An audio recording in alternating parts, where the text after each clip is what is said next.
Iya, pemirsa masih di Ruang Demokrasi. Pemirsa, saya ke Pak Agus tadi. Pak Agus, oke, sempat terpotong. Pak Agus, this is the other kind of war, begitu ya. Kalau masyarakat melihat sendiri, dan ini butuh kehadiran, begitu ya, KPU sendiri. Anda melihatnya seperti apa?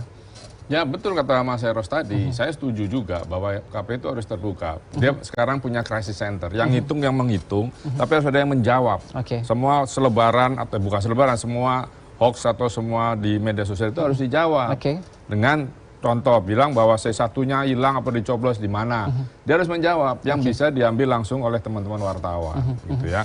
Sehingga itu menenangkan. Tapi juga mulai dari sekarang itu kita juga harus mendidik dengan baik anak-anak itu. Ini di kampung yang Mas Eros di Jogja itu pusat hackers.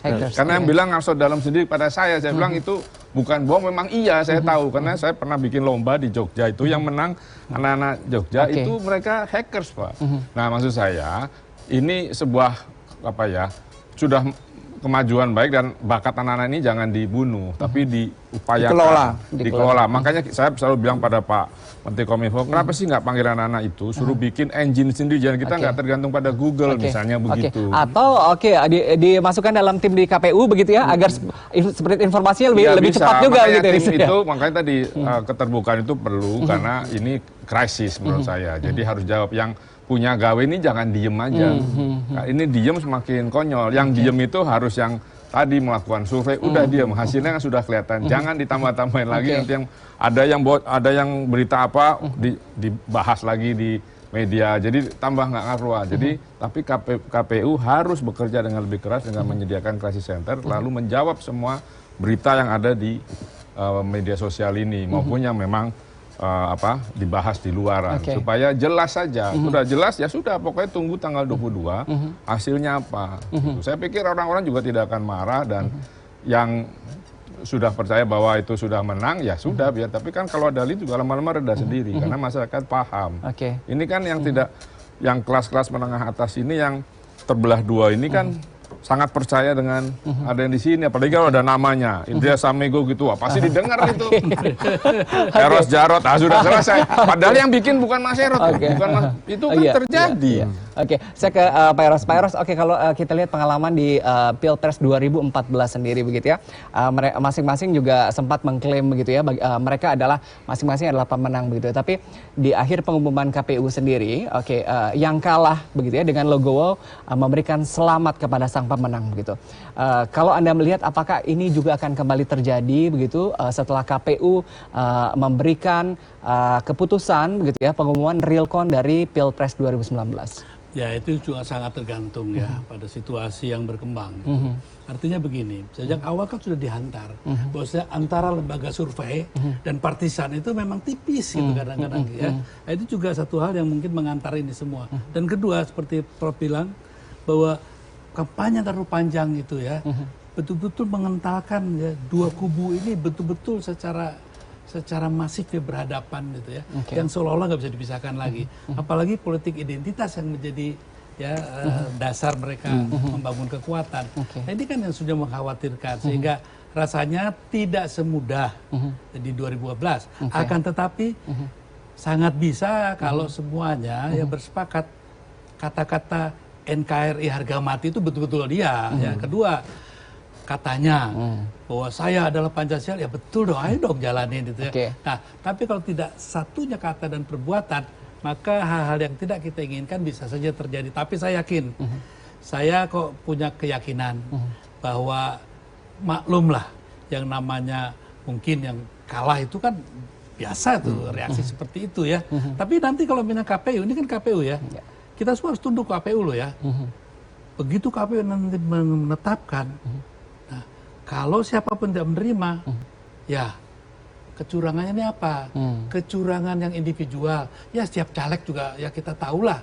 Tapi kalau kecurangan institusional, nah ini yang harus ada ininya ya. Dan juga kalau nanti ternyata ya apa yang dikatakan oleh yang kalah ternyata juga ada sedikit kebenaran, itu seluruh lembaga survei memang harus dijatuhi hukuman ya, sosial atau politik ataupun secara pidana bahkan ya. Nah, itulah makanya kita sabar, nggak usah sekarang ini ya kayak Apa ya Bang Saleh, mengerahkan massa buat apa lagi gitu. Lebih baik mengerahkan kejelian kita ya untuk setiap angka yang masuk ke KPU itu ayo kita ikuti bersama. Dan kalau memang menegakkan keadilan, satu, transparansi itu kuncinya. Oke. Saya ke Pak Profesor Indresa Magia. Oke, kita bicara mengenai transparansi begitu ya. Oke, bagaimana tadi meningkatkan trust masyarakat begitu bahwa KPU ini menjadi pintu gerbang utama untuk mendapatkan informasi semua tentang Pilpres 2019 ini. Iya, jadi ya kita semua harus taat azas ya.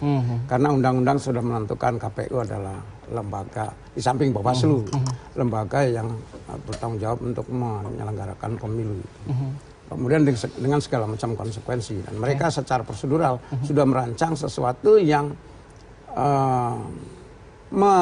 membahagiakan kita bahwa proses demokratisasi ada di situ. Menang kalah itu biasa, dan sebelumnya juga sudah ada kesepakatan, ya ada fakta integritas, menang kalah ini proses yang memang melibatkan kontestasi itu. Tetapi ya bukan berarti kita pesimis melihat beberapa hari ke depan itu, tetapi mari kita sama-sama berpikir membuat prioritas mana yang lebih penting gitu.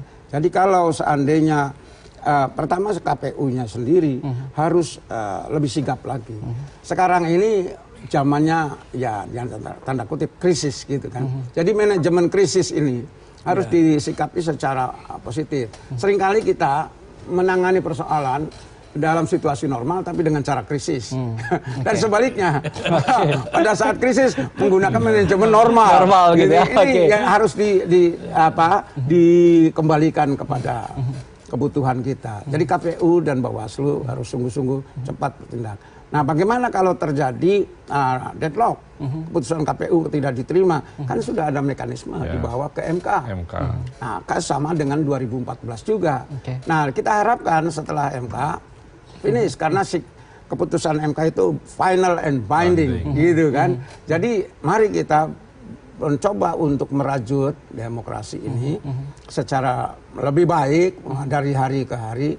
2019 harus lebih baik dibandingkan 2014. Tantangan kita memang demokratisasi yang mengarah kepada konsolidasi. Oke, saya ke Pak Agus lagi. Oke, tapi kita break lagi ya Pak Agus. Ini terkait dengan konsolidasi, rekonsiliasi ini penting begitu ya. Oke, pemirsa, kami akan kembali selepas berwarna. Tetaplah bersama kami di Ruang Demokrasi.